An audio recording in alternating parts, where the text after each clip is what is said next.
할렐루야. 우리가 마태복음을 통해서 이제 우리가 중요한 부분들은 좀 이렇게 나누었습니다.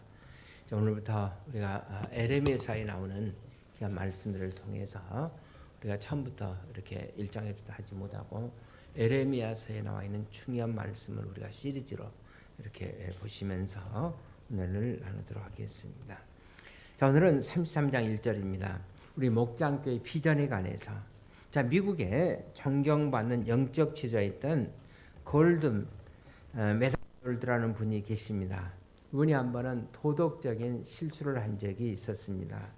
이번에 얼마 동안 아주 고통스러운 참회 시간을 지난 후에 다시 이제 믿음을 회복하게 되었습니다. 그리고 나서 회복되면서 책 한 권을 썼는데 그 책의 제목이 바로 당신의 무너진 세계를 재건하라 하면 나오죠. 당신의 무너진 세계를 재건하라는 책입니다. 한국말로도 잘 이렇게 번역이 되어 있어요. 이 책 서문에서 자기가 경험한 회복의 은총을 어린 시절에 있었던 어떤 사건을 통해서 비유적으로 잘 설명해 주시고 있습니다. 어렸을 때 나는 부모님이 소중히 여기시는 램프를 떨어뜨린 적이 있었는데 램프의 바닥에 떨어질 때 램프가 금이 가고 말았다. 그때 방 안에 혼자 있기 때문에 나는 부모님이 소중히 여기는 이 램프를 식탁에 다시 올려놓고 금이 간 쪽이 보이지 않게 슬쩍 돌려놓았다. 램프는 며칠 동안 그대로 놓여 있었고 나는 아침에 일어날 때마다 오늘이야말로 부모님이 깨진 걸 발견하고 같이 화를 내시겠구나 생각하면서 두려움에 휩싸이곤 했다. 부모님 램프에 가까이 가실 때마다 나는 몸이 얼어붙은 느낌이었다. 깨진 것을 발견했을 때 부모님이 보이실 반응을 나는 눈앞에서 상상해 보았는데 램프의 해결의 순간에 지연될수록 내 마음은 더욱더 불안해졌다. 그날이 가까웠다. 어머니께서는 램프에 먼지를 털다가 금이 간 것을 발견하셨다. 내가 그랬어. 나는 겨우 내 대답하고 마음을 단단히 잡고 램프를 깨뜨린 과정을 정직하게 소상하게 말씀을 드렸다. 어머니는 아무 말씀이 없으셨다. 금이 간 램프를 북으로 가지고 와서는 갈라진 부분을 접착제로 붙이실 뿐이었다. 램프는 다시 견고해졌고 얼마간 시간이 지나자 다시 테이블로 올려놓았다. 금이 간 자국은 보였으나 분명히 다시 회복된 것이다. 자, 무너진 세계는 언제나 근간 자국을 가지고 있어서 우리 하여금 과거를 떠올리게 만든다. 그것은 어쩔 수 없는 현실이다. 그러나 하나님의 은혜는 어머니가 램프에 사용했던 접착제 같은 것이어서 다시 붙은 부분은 원래 부분보다 더 튼튼해질 수가 있다는 것이다.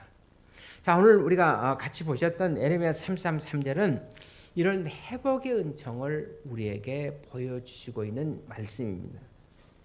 우리가 잘 아는 대로 2절을 보면 3절에 보면 너는 내게 부르짖으라. 내가 내게 응답하겠고 내가 알기보다는 크고 비밀한 일을 내게 보이리라. 자, 이 크고 비밀한 일은 여러분 뭘까요? 회복을 약속하고 있는 말씀입니다. 전화기가 우리의 삶에 이제 보편화되면서 전 세계 크리스천들에게 에레미야 33장 3절은 아주 대표적인 이제 구절입니다. 그래서 사람들은 에레미야 33장을 다이알 333 이렇게 부르기도 하고 어떤 분들은 비전 333 이렇게 부르기도 합니다. 우리 교회도 교회 미래를 그리면서 이 에레미야 33장 3절의 말씀에 근거해서 자, 20세기 우리 교회 목장교회 비전의 틀을 마련하기도 했습니다. 한마디로 말하면 그것은 하나님의 은총 가운데서 우리 교회의 미래 회복과 축복을 생각했던 겁니다. 자, 오늘 본문에 보면 이스라엘 민족이 특별히 유대 나라가 몰락해가는 이런 운명을 바라보면서 그 당시에 정말 하나님의 선지자였던 에레미야는 깊은 절망 속에서 엎드려서 하나님 앞에 기도를 드립니다. 기도하는 가운데 그런 뜻밖에도 하나님이 자, 이스라엘의 민족을 회복시켜 주시겠다는 그런 약속을 받게 돼요. 거의 죽은 줄 알았던 자기 민족이 다시 부활하는 찬란한 비전, 회복의 비전을 이제 에레미야는 기도 가운데서 응답받게 됩니다. 자, 지금 우리는 코로나와 우크라이나와 이 러시아의 전쟁을 통해서 전 세계적으로 경제적인 어려운 사태를 맞이하면서 많은 사람들이 두 가지 엇갈린 반응을 보이고 있습니다. 하나는 비관적인 전망이고 하나는 또한 낙관적인 전망입니다. 자, 비관적 전망은 우리가 국가 부도기를 맞이했던 IMF도 극복한 민족인데 반드시 여러분 새로운 회복의 역사가 일어날 것이다. 이런 낙관적인 또 긍정적인 또 생각을 갖기도 합니다. 그러나 만만치 않은 비관적인 전망의 메시지는 우리를 듣고 있습니다. 아직도 코로나가 마무리되지 않은 단계에 있지만은 어쩌면 더 어려운 시기가 우리의 삶을 더 어렵게 만들지도 모른다는 그런 비관적인 전망도 있어요. 저는 이런 비관적인 전망이 물론 한 것이라고 생각합니다. 그러나 만약 우리가 비관적인 전망에서 나온 경고를 조심해서 듣고 정말 우리가 기도하면서 어려운 시대를 잘 준비한다면 오히려 비관적인 경고는 우리에게 저는 약이 될 수 있다. 그렇게 생각합니다. 그러나 비관적인 전망은 필요하지만은 비관주의에 빠져서는 안 돼요.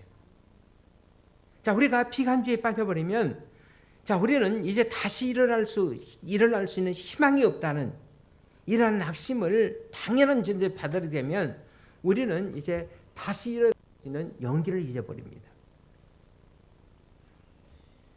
새로 시작할 수 있는 에너지를 잊어버리게 되는 겁니다.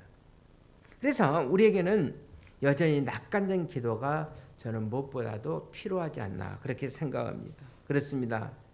새로운 희망과 미래에 대한 꿈은 여전히 우리에게 필요하다고 생각합니다. 오늘 우리가 걸어간 주일 아침에 우리의 삶이 여러분 정말 개인적으로 교회적으로 회복되기 위해서는 우리가 뭘 해야 되느냐, 이 질문에 대한 해답을 오늘 본문을 통해서 우리가 찾고자 하는 것입니다. 오늘 본문에는 이스라엘 민족의 회복을 약속하시면서 하나님이 그 비전 회복 순서를 가르쳐 주셨고 또 회복의 방법을 하나님께서 에레미야 선지자에게 지금 하나, 둘, 셋으로 말씀하고 계세요.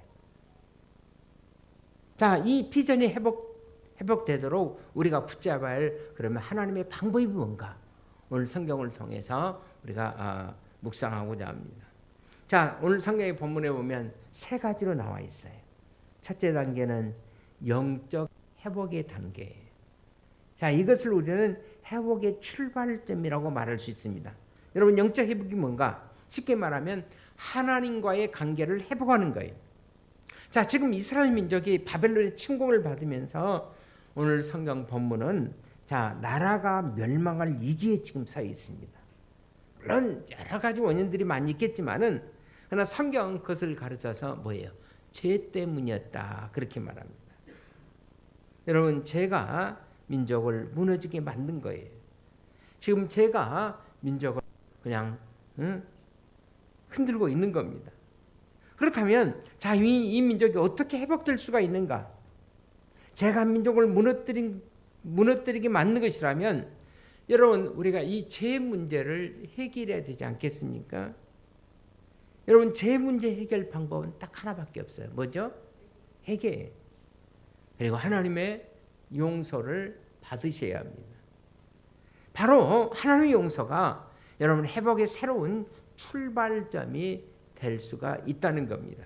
그래서 오늘 본문에 계속 따라오는 메시지를 보면 하나님이 이스라엘 민족의 회복을 약속하시면서 첫 번째로 이런 말씀을 주세요. 7절과 8절을 한번 같이 보실까요? 시작. 내가 유다의 포로와 이스라엘 포로를 돌아가게 하여 그들을 창과 같이 세울 것이며 내가 그들을 내게 범한 그 모든 죄악에서 정하게 하며 그들이 내게 범한 모든 죄악을 사할 것이라. 그들이 내게 범한 그 모든 죄악에서 정하게 하면서 그들이 내게 범함의 모든 죄악을 내가 사하게 주겠다. 용서해 주겠다. 지금까지 모든 것에서 정결하게 하고 회개하고 돌아오면 내가 너희의 죄를 용서해 주시겠다. 여러분, 이것이 바로 뭐예요? 첫 번째로 영적인 회복이에요. 저는 우리 민족이 정말 회복의 은혜를 누리려면, 아니 우리 공동체나 우리 개인의 삶의 현장에서 정말 하나님의 회복의 은총을 우리가 소원한다면 먼저 해야 할 것이 있어요. 뭡니까? 하나님, 내가 잘못. 어떤 분은 회개하라니까 자기는 잘못이고 꼭 다른 사람만, 그거 아니야. 내가 하나님 앞에 회개해야 되는 거야. 하나님, 제가 잘못했습니다. 우리가 교회에 다닌다고 해서 여러분 축복이 저절로 우리에게 쏟아지는 것이 아니에요. 지금까지 내 삶의 발걸음이 내가 비틀거리고 방황하고 있었다면 왜 그렇습니까? 우리는 냉정하게 우리의 지난 날을 돌아보시고 진지하게 하나님 앞에 회개하셔야 되는 것입니다. 진지하게 우리는 우리의 과오와 잘못과 죄를 포기하고 버려야 돼. 그리고 하나님의 용서를 구하셔야 합니다. 그리고 참으로 용서를 믿고 일어서는 그 자리가 여러분 우리의 삶의 회복의 출발점인 것을 꼭 기억할 수 있기를 바랍니다. 이것이 바로 영적 회복이에요. 여러분 이런 영적 회복이 없이는 어떤 축복도 우리에게 주어질 수가 없다는 겁니다. 그래서 먼저 영적으로 회복돼야 한다. 두 번째로 우리가 하나님 축복을 누리기 위해서는 두 번째 단계는 자존감의 회복이에요. 자존감. 자, 하나님이 이스라엘 민족을 회복을 원하시면서 첫 번째 뭐라고 그랬어요? 영적 회복을 말씀하셨고, 두 번째로는 오늘 뭐예요? 자존감의 회복을 말씀하셨어요. 자, 우리가 인생을 살아감에 있어서 참으로 중요한 것은 저는 자존감이라고 그렇게 믿습니다. 건강한 자존감, 즉 나라는 존재는 정말 꼭 필요한 존재다. 이걸 우리가 자신감이라고 하잖아요. 제가 설교 중에 빠뜨리지 않는 단어 하나가 있죠. 문구 하나가 있는데 우리는 어디에 가든지 뭐가 되자? 축복의 통로가 돼. 이게 자존감이에요. 내가 이 모임 속에 있는 한 내가 축복의 통로가 될 거다. 나 때문에 이 모임이 복을 받을 거다. 여러분 어디에 갔든지 그렇게 하시길 바랍니다. 그렇게 기도하십시오. 하나님 이 모임 속에 내가 축복의 통로가 되게 해주세요. 그 믿음대로 하나님께서 은혜 주실 겁니다. 이걸 가르쳐 우리는 뭐라고 그래요? 자존감이라고 그래요. 자기 가치에 대한 확신. 여러분 이런 자기 자신에 대한 확신이 없이는 우리는 미래를 향해서 나갈 수 있는 용기를 얻을 수가 없어요. 나 같은 사람이 별일 있겠어? 이렇게 그냥 살다가 죽는 거지. 여러분 이렇게 자포자기한 사람에게는 미래를 기대할 수가 없습니다. 건강한 자기 자신에 대한 내 인생의 의미와 소명에 대한 확신. 자, 이런 것을 만들어가는 자존감. 여러분 이런 자존감이 없이 우리는 미래를 향해서 나갈 수가 없는 것입니다. 지금까지 이스라엘 민족은 자존감이 있었어요. 어떤 자존감? 이스라엘 백성들이 어떤 자존감이 있어요? 우리는 하나님께로부터 택함을 받은 선민이다. 하나님이 우리를 선택했다. 그들은 선민이라는 이런 자존감, 프라이드가 있었어요. 그런데 지금 그 자존감, 프라이드가 막 무너져 갑니다. 이스라엘이 바벨론에 의해서 집합을 당하면서 그냥 자기들이 가지고 있었던 그 자존감의 상처를 받고 막 무너져 가는 거예요. 거기에다가 이스라엘 민족의 자랑이었던 예루살렘 성, 그들의 수도 서울이었던 예루살렘은 그들에게 짓밟혀서 완전히 자존감이 상실되어 버렸어요. 평화의 도성, 하나님의 도시, 홀리시티, 거룩한 도성. 예루살렘은 그들의 자부심이었고 자존심의 상징이었습니다. 그런데 예루살렘이 지금 초토화되기 시작했어요. 황폐해지기 시작한 겁니다. 예루살렘이 무너진 거예요. 더 이상 그들은 자랑할 것도 없어졌고 그들은 자존심에 자존감에 큰 이제 상처를 당한 겁니다. 그런데 뜻밖의 하나님은 이렇게 초토화되어가는 황폐되어가는 예루살렘 성을 바라보시면서 그 성이 다시 한번 옛날의 영광을 찾게 될 것이다. 회복될 것이라는 말씀을 주세요. 그 9절의 말씀 우리가 9절에 한번 보실까요? 9절 전반전만 보겠습니다. 시작. 이 성읍이 세계 열방 앞에서 나의 기쁨이 될 이름이 될 것이며 찬송과 영광이 될 것이요. 자, 이 성읍이 세계 열방에서 나의 기쁨, 이름이 될 것이고 찬송과 영광이 될 것이다. 다시 한번 예루살렘이 내 기쁨의 이름이 될 것이다. 그리고 찬송과 영광과 찬송의 도시, 영광의 도시로 예루살렘이 다시 회복될 것이다. 여러분, 이것이 바로 이스라엘의 자존심, 자존감의 회복이었던 것입니다. 여러분, 사람이 이 자존감이 회복되지 않으면 절대로 이웃과의 정상적인 대화를 할 수가 없어요. 여러분, 대부분 자존감이 떨어진 사람들은 어떤 문제를 만나든 간에 자존감 있는 사람들은 나는 여기서 회개하고 다시 일어설 수 있다. 그러나 자존감이 상처된 사람들은 어떤 상황 속에서도 좌절해 버립니다. 그리고 항상 문제는 나는 하려고 했지만 누구누구 때문이라고 얘기하게 돼요. 그러나 여러분, 정상적인 자존감 있는 사람들은 내가 여기서 고칠 거고 얘기할 건 얘기하고 다시 일어서는 겁니다. 여러분, 자존감이 회복되지 않으면 절대로 이웃과의 관계가 바로 성립될 수가 없어요. 정상화될 수가 없어요. 대부분 이웃들과의 관계에 있어서 어려워지고 있는 사람들을 보면 열등감이 많아요.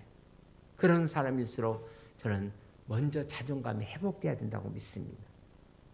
세계 열방에서 이스라엘이 당당히 살 수 있게 해서 하나님은 다시 한번 이스라엘 민족의 이 자존감 회복을 지금 여기서 약속하고 계시는 겁니다. 이것을 우리는 정체감의 회복이라고도 얘기할 수가 있죠. 영적인 회복이 있어도 하나님은 이 자존감의 회복을 지금 이스라엘에게 약속하고 계세요. 너희들은 다시 한번 이제 크게 쓰임을 받게 될 것이다. 하나님이 인정해 주시는 겁니다. 얼마나 그들이 힘들고 여러분 어려웠습니까? 그러나 여러분, 우리 교회와 축임자들이 먼저 영적으로 회복되어지고 다음으로 주께서 여러분들에게 다시 한번 우리의 삶 속에 자존감을 회복시켜 줄 수 있기를 주의 이름으로 축원을 드립니다. 하나님이 정말 나를 사랑하신다. 나에 대한 큰 기대를 갖고 계신다. 하나님 또 한 번 나를 쓰실 것이다. 우리가 자기에 대한 이런 확신을 가질 때 그렇습니다. 우리는 다시 일어서서 앞을 향해서 달려갈 수가 있는 줄로 믿습니다. 이것이 바로 여러분 자존감의 회복이에요. 그 다음에 세 번째로, 하나님은 물질의 축복을 약속해 주셨어요. 세 번째 단계가 이제 이렇게 첫 번째, 두 번째, 다시 말하면 먼저 영적으로 회복되고 그 다음에 두 번째로 자기의 자존감을 회복하고 자신을 갖고 있으면 하나님께서 뭘 주신다는 거예요? 물질의 축복을 주신다는 거예요. 여러분 9절 후반절에 있는 말씀 한번 보실까요? 9절 후반절입니다. 자, 전반절은 이 성읍이 세계 열방에서 나의 기쁜 이름이 될 것이고 찬송과 영광이 될 것이고, 후반절 시작. 그들은 내가 이 백성에 베푼 모든 복을 들을 것이요 내가 이 성읍에서 베푼 모든 복과 모든 성으로 말미암아 두려워하며 떨리라. 자, 여기 이 말씀이 후반절에 보면 복이 두 번 나와요. 그렇죠? 모든 복들, 축복들. 자, 이것은 주로 물질적인 축복을 의미하고 있어요. 물질적인 복과 번영의 축복입니다. 자, 하나님은 예루살렘 성 안에 이스라엘 안에 다시 한번 물질적 번영의 축복이 회복될 것을 말씀해 주세요. 자, 순서히 보면 먼저 영적으로 회복돼야 되고, 그 다음에 하나님과의 관계가 이제 정상화되었다고 말씀을 드렸습니다. 하나님과 건강 관계가 회복되고, 두 번째가 뭐였어요?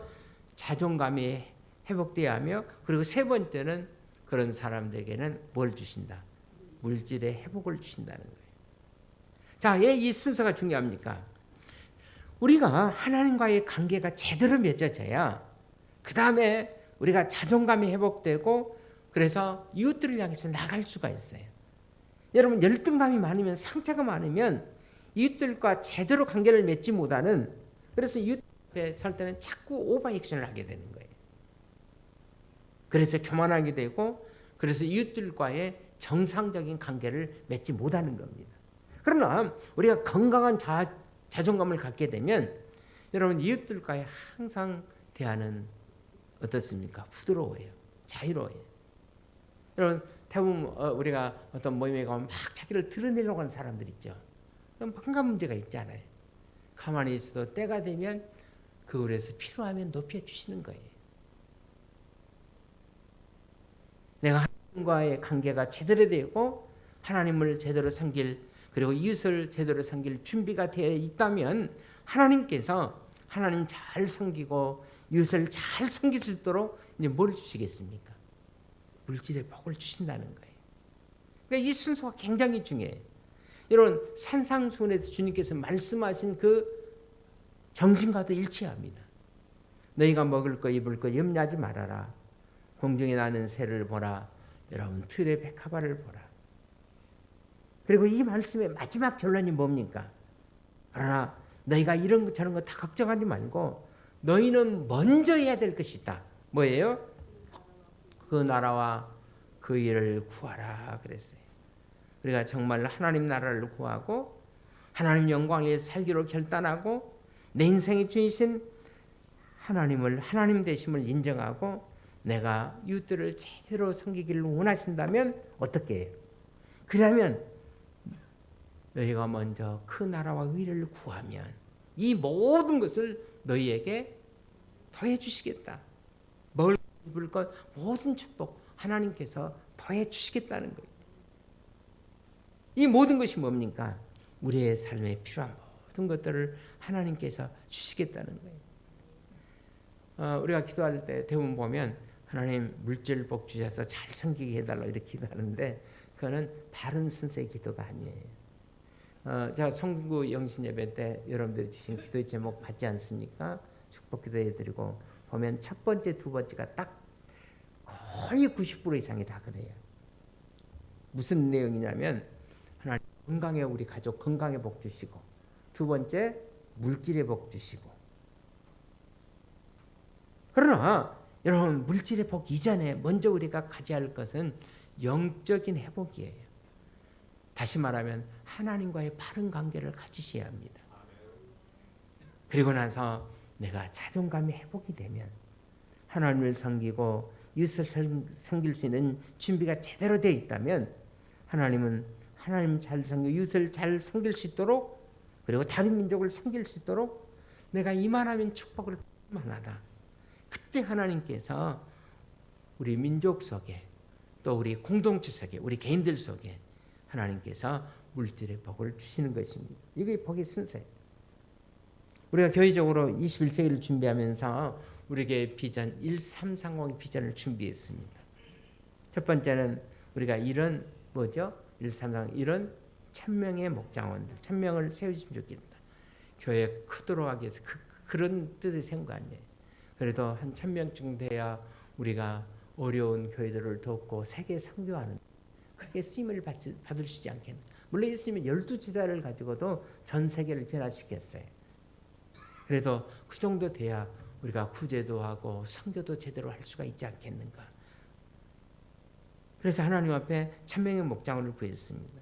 그리고 두 번째는 3은 뭐예요? 300명의 우리가 좀 리더를 세웠으면 좋겠다. 교회를 교회되게 변화시킬 수 있는 일꾼들을 세웠으면 좋겠다. 그리고 세 번째 3은 뭐예요? 우리가 30명의 우리가 선교사를 세계 속에 좀 파송했으면 좋겠다. 그런 목표를 세 가지를 세웠어요. 그래서 우리는 그걸 가르쳐 1330 비전이라고 그랬습니다. 아마 제가 못하면 우리 다음 세대가 또 잘 해주실 줄 믿습니다. 저는 그래서 이것을 1330이라고 불렀어요. 이렇게 우리가 1330 비전이 성취될 때 우리가 이웃들을 치료하고 우리 교회를 통해서 세상을 변화시키는 그리고 교회의 비전을 성취해 나갈 수가 있지 않겠습니까? 근데 오늘 성경에 보면 너는 내게 부르짖으라 내가 내게 응답하겠고 내가 알지 못하는 크고 비밀한 일. 자, 우리에게서 이 크고 비밀한 이 비전을 하나님께서 우리에게 주셨습니다. 저는 이렇게 믿습니다. 정말 우리들의 마음속에 정말 하나님을 기쁘게 하고자 하는 열망이 있다면 정말 우리가 순수하게 이웃들을 섬기고자 하는 거룩한 열망을 갖는다면 저는 반드시 하나님께서 이 비전을 성취할 수 있도록 우리와 함께해 주시고 은혜 베풀어 주실 줄로 믿습니다.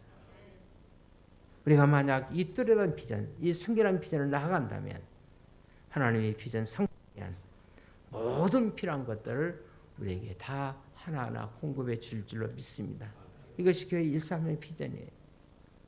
또 교회가 이 비전을 실현하는 이 축복의 도상에서 자, 우리 교회 지체된 우리 모든 성도들이 이런 하나님의 은혜를 경험해 가셔야 됩니다. 제가 짤막한 목회 생활을 통해서 해고해 보면 여러분 교회를 말없이 잘 섬기는 교인들을 보면 꼭 복을 받아요. 우리 교회뿐만 아니라 다른 교회도 꼭 복을 받고 또 그렇게 여러분 섬겼던 그분들 보면 또 본인들이 아니면 꼭 자녀들이 복을 받아요.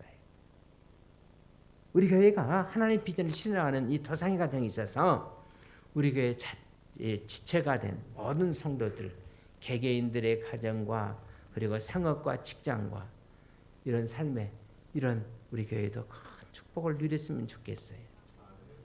이것이 바로 하나님 비전 회복의 순서입니다. 마지막으로 그러면 우리가 이 비전을 어떻게 이루게 나갈 것인가?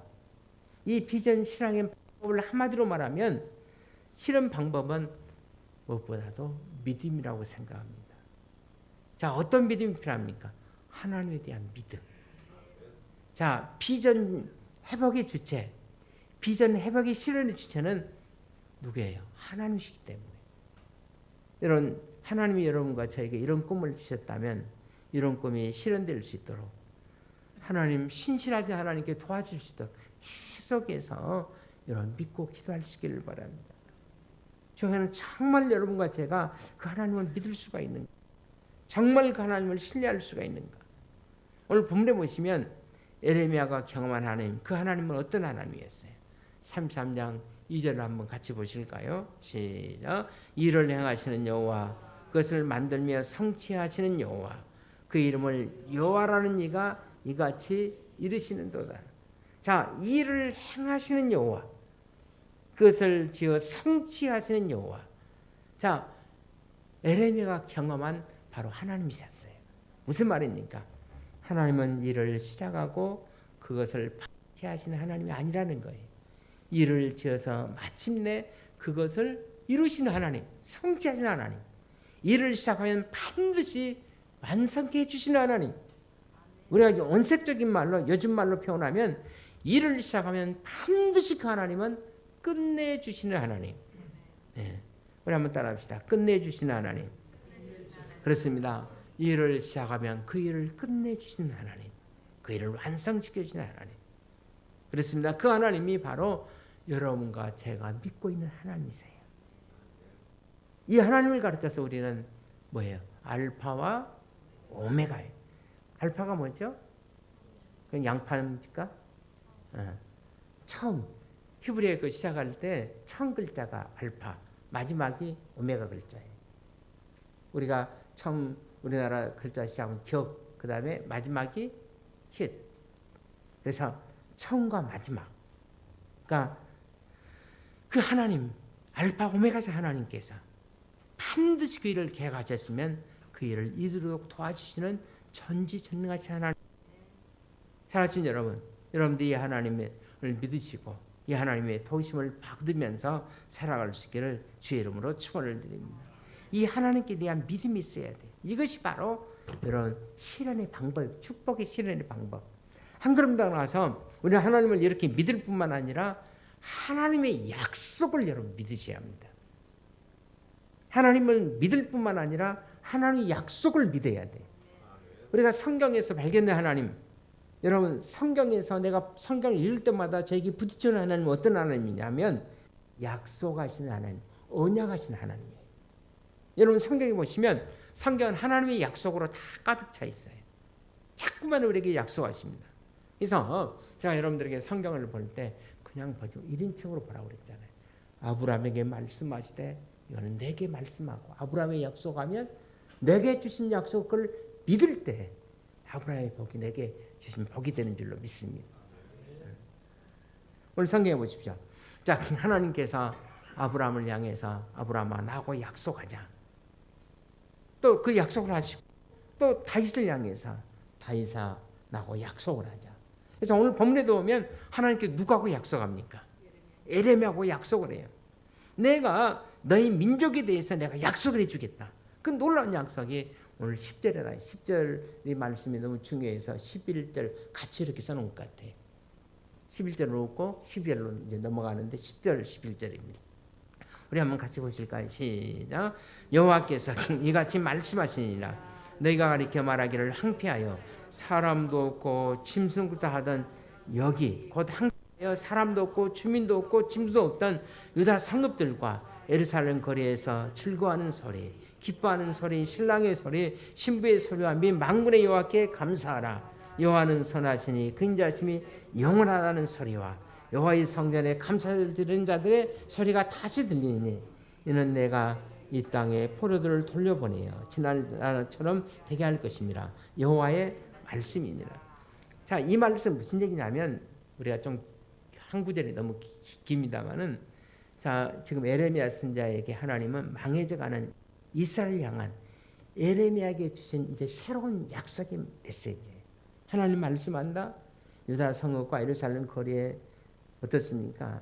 계속해서 여러분들이 보시면 항폐하고 사람도 없고 짐도 없고 항폐하고 사람도 없고 주민도 없고 짐도 없던 이 유다 성읍에 내가 다시 이 항폐한 이 유다 성읍에 포로로 같은 사람들 다시 돌려보내서 즐거운 소리로 기쁨의 소리로 가득 차게 해주시겠다.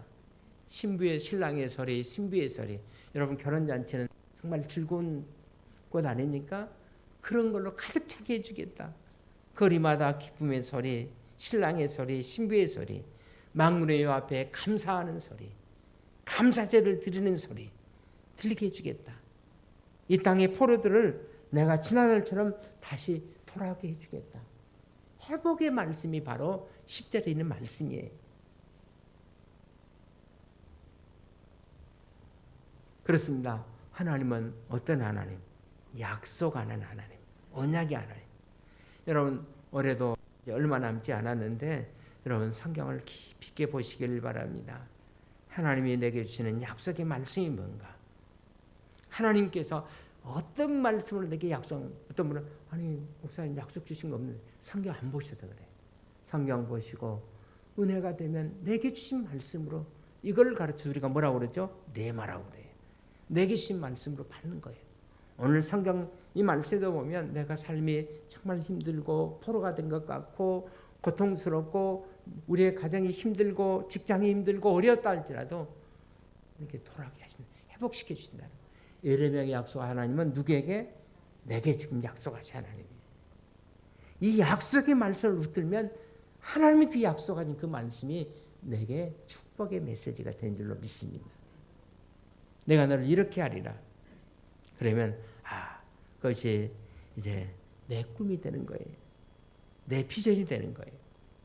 하나님의 약속 진지하게 기도하면서 내게 주신 약속의 말씀, 그 약속의 말씀을 발견할 수 있기를 주의 이름으로 축원을 드립니다.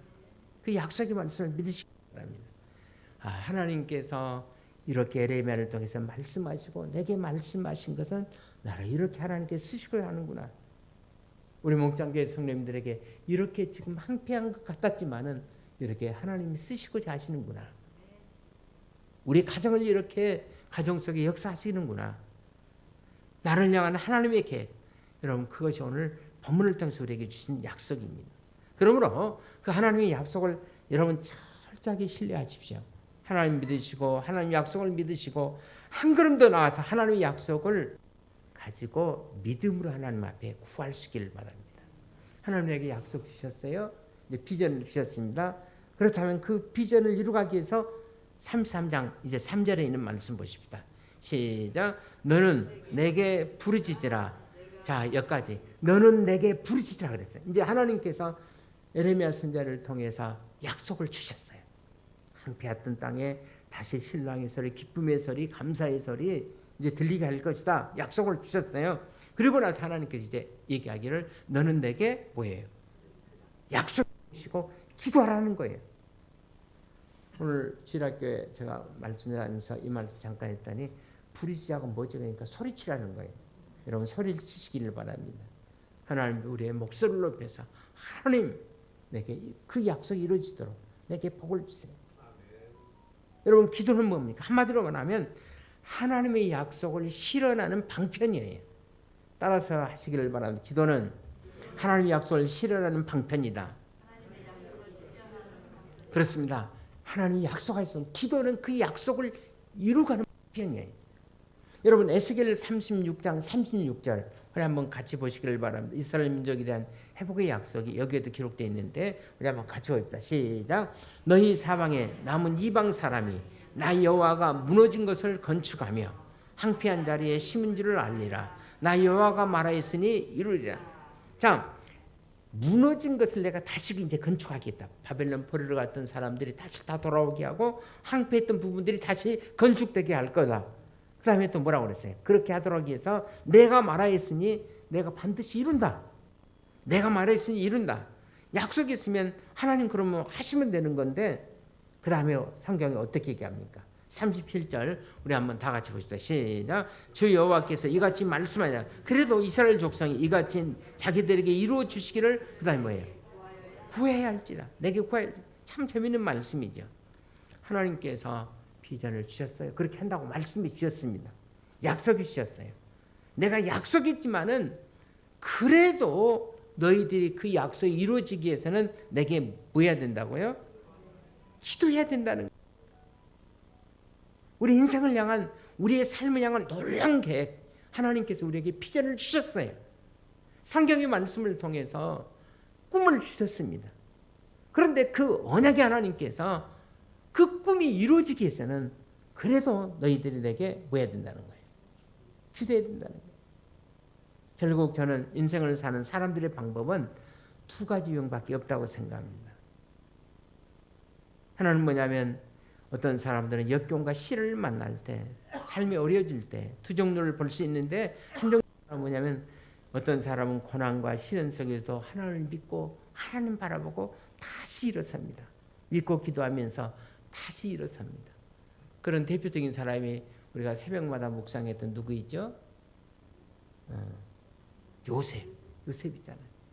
억울하게 종으로 팔리고 또 살만하니까 감옥에 또 누명 쓰고 들어가고 또 감옥에서 배신을 뒤통수를 맞고 그러잖아요.